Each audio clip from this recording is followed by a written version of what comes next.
I got a technical question for you.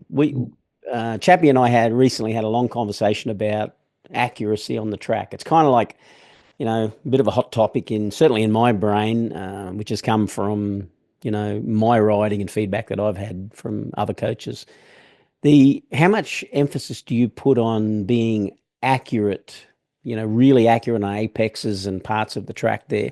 And are there any areas there where kind of that level of accuracy, and I mean, hitting that real tight apex and things like that is less important? What are your thoughts about that? Well, I think it's super important on all corners to be accurate or just to be accurate in general over the whole track because um, the accuracy creates consistency. And at a racing level, like I said, when you're doing lap on lap on lap, if you're deviating half a second or whatever in your riding or more per lap, one lap you're doing say 1 minute 32, and then you're out to a 1 minute 32 and a half just from your riding being inaccurate throughout the lap. Well, Right. the other riders around you can be getting away from you half a second in just one lap, or the riders behind you could be closing up on you by half a second. So in racing, it's super important to be accurate to create that consistency. Um, it's also important to be accurate and to create that consistency for being able to know when you've made an adjustment or a change to the motorbike. Right. So during like practice sessions and stuff like that's pretty important because if you're not doing the same thing over and over again with your riding and you make a change to the motorbike, well, do we know that it's a change to the bike or it's a change that you're doing? You know what I mean? Right. Like you can't, you might have done something different with your riding that's made you go faster now. You know what I mean? So um, that's really really important. In terms of like being able to be say close to an apex or something like that, I can't really see where any turns where it's not super important. I feel like all turns, it's important to be as close as you can to the inside of the corner at a specific point. You know what I mean? So um, otherwise, you're just utilizing more track and covering more distance than necessary. Right, straightening the track. The closer you are to the apex, the more straighter you're going. Well, the less distance you're going to travel. Less distance, yeah, exactly, which is a faster way around the track. So yeah, I like for me personally, like I'm always I know visually where I need to be on the track. I have utilized reference points to try and achieve that. And what it does, I can know. Let's say I've made a mistake. I've braked a little bit too late into the turn, and I've got a little bit too much speed, and I can't make the turn. Well, I can tell that I'm going to be a little bit wide, so Mm. that also allows me to be a little bit more safe in the sense that instead of just like going in too fast, not realizing, and then still trying to make the corner and potentially crashing because I've ridden over the limit. Yeah. Well, I know now, okay, I've gone in a little bit too fast. Chances of me making the turn, making the turn on the same line are less now. So I'm going to have to readjust myself going in and change my line a little bit to make up for the mistake. You know what I mean? So there's an element of that as well. So like as much as I try to be as accurate as I can, you still make mistakes when you're riding and you deviate your line, at times too. So, but that's a mistake or that's an error. You know what I mean? That's not something that you're trying to do every single time. You're trying to actually do the same line, the same place every time, basically. Do you collect a lot of data on the motorcycles? Do you collect information around the number of rotations of the wheel and the reason I'm asking is, again, Chappie and I were talking about this. We figured that if you're one piece of data that we'd be super interested in is if you're, a meter wide of an apex versus right on the line, with your body over the curbing or whatever, how many additional rotations Yeah, right. that add to the Yeah, yeah, yeah, yeah. motorcycle? Because we know it's about 2.01 meters, one Yeah. rotation of the rear wheel. Yeah, right. Okay. You know what I'm saying? Because it's Yeah, like, yeah, I get you. Yeah, yeah. Actually, no. Well, if they do have that data on the bike, I haven't never seen it. Never looked at it. But so yeah, I don't think so though. Yeah. yeah. That's interesting because you could work out how much you're losing. Well, that's what we said. We said, oh, we got to get a Mike Jones go and do, hit every apex without spinning up the wheel, and then go out and miss every apex by a meter. How much extra distance did Yeah, you actually ride? yeah, yeah, yeah. Because it's like that little piece of information that we don't have to give as students. Because we Yes. telling students that the quickest way around the track or the shortest way around the track is the straightest line. Yeah. And Yeah. yeah, okay, so you're half a meter or you're a meter away. Well, how much is that adding?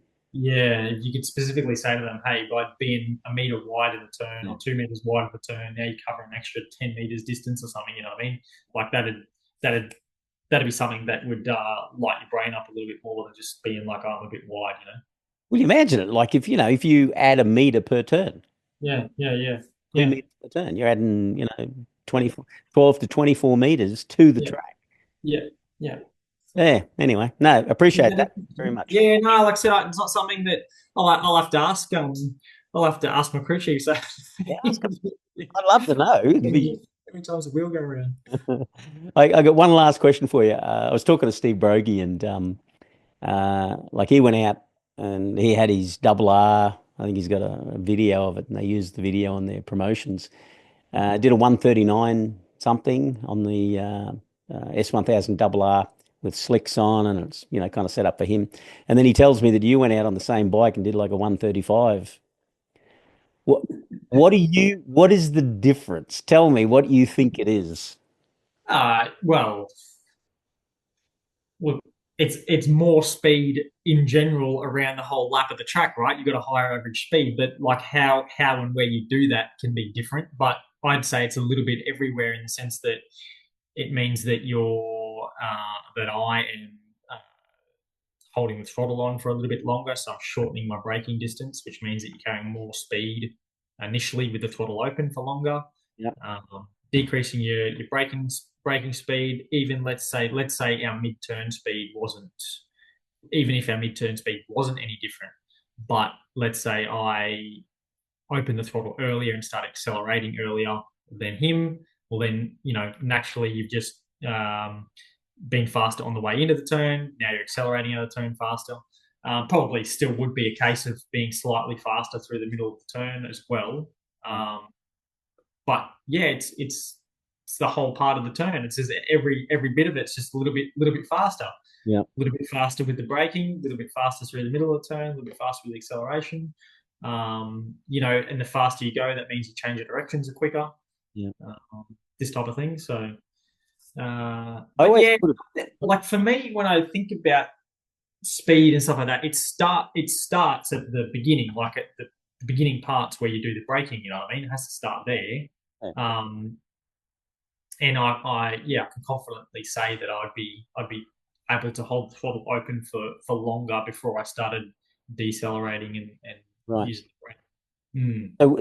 So for me, there has to be a relationship between those mechanical things. You're talking about when you apply and when you do certain things, the decisions about the actions of the bike has to be tied to what you look at.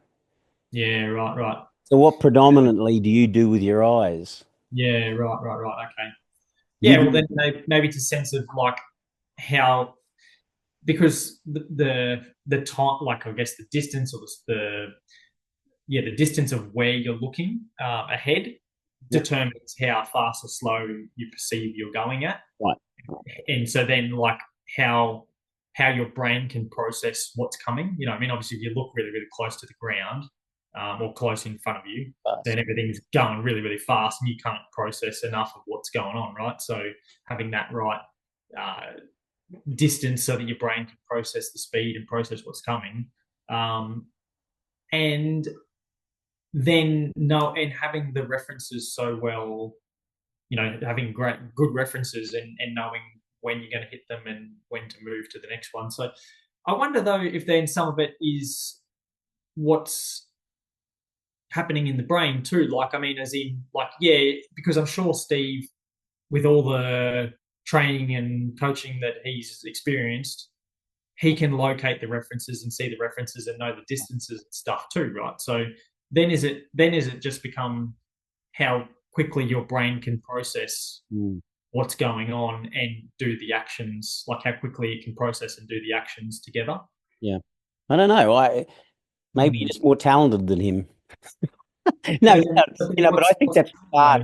I'm kind of semi joking, but I think the talent is a combination of many things, not only the mechanics of the bike, because everyone can crack a throttle on, everyone can right? brake, Yeah. but you're doing something in your head that is different. It's just that Mm. next level, and I think that's where the talent, separates you from us mere mortals. Mm. Definitely something to do with the processing and the decision making, but I think you've also got um, the repetition behind you. So there's a comfort with the speed and, Yeah. like tolerance of speed and lean angle. Because how many people go up to a corner, and we were talking about this the other day. We were running in bikes, right? The double R's for Mega, Steve Brogie's organization. And they're rev limited to 8,000 RPM. They do 200 kilometers an hour, basically. Here we are, we're going down the straight and into the corner, and we're going 200 kilometers an hour is too slow. Yeah. It's not enough. We're lacking something. You know what I mean? Like, Yeah. Yeah. Yeah. go back 20 years, we would have gone, holy shit. Yeah. Yeah. So fast. Yeah. So there's definitely that tolerance thing that you've got with lean angle and speed. But I was always interested in, how exactly, it'd be fascinating to work at exactly what, your eyes do when you're riding and what you do in your brain with that. Yeah. There's something different.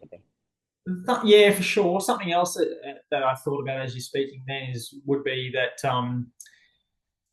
learning and having an understanding of traction. So, like having started riding and racing at a young age, obviously I've learned to find the limit of traction by crashing, and I've done that when I'm as a kid, where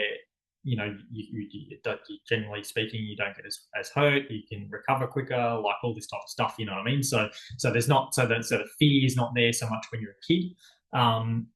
So learning all that stuff like in that moment of your life means that now when you're at this point you've got a good understanding of traction, and you, like you said before, like you sort of have this element of confidence and comfort to go that speed. That's only because you know that the tire can handle that, right? Whereas I think that's got to be the limiting factor for somebody else to not go faster, is because they don't know whether the tire can handle it or not. Yeah, they got uncertainty creeps in, and uncertainty affects their confidence. Yeah, like I know that, okay, well, at this speed with this much brake pressure at this amount of lean angle, I'm not going to crash the bike. You know what I mean? Or this, I've got this feeling with the tire and everything too. So Mm. it's part of it's got to be a learned. It's learned as well. Like some of it's innate, right? Like I said, like you classify talent as innate, so it's just what you're born with. Like you've got to have the right, whatever chemical makeup that some people just they do some things better than other people. Yeah. So the element of that, but then there's a lot of learnt stuff as well. So part of that to me is obviously like I said, all the mechanical things, like all understanding controls and how to use them and stuff. But then it's got to be a big part of it's got to be traction too. Yeah. Mm. Interesting. It's an interesting puzzle. It's it can get very complicated. I reckon you can make that very complex. You can get in a rabbit hole with it. I just stick the nice and simple one is just like more throttle, less brake, or no, it's more throttle, more brake, isn't it? It's just more throttle, more brake for less time. Well, as we tell students, there's only two things you can do to a bike, and that is change its speed and change its direction. So there's Yeah, any yeah, errors you make, it's an error of direction and speed. Or yeah. so it's really a simple thing, just made complex somehow. Anyway.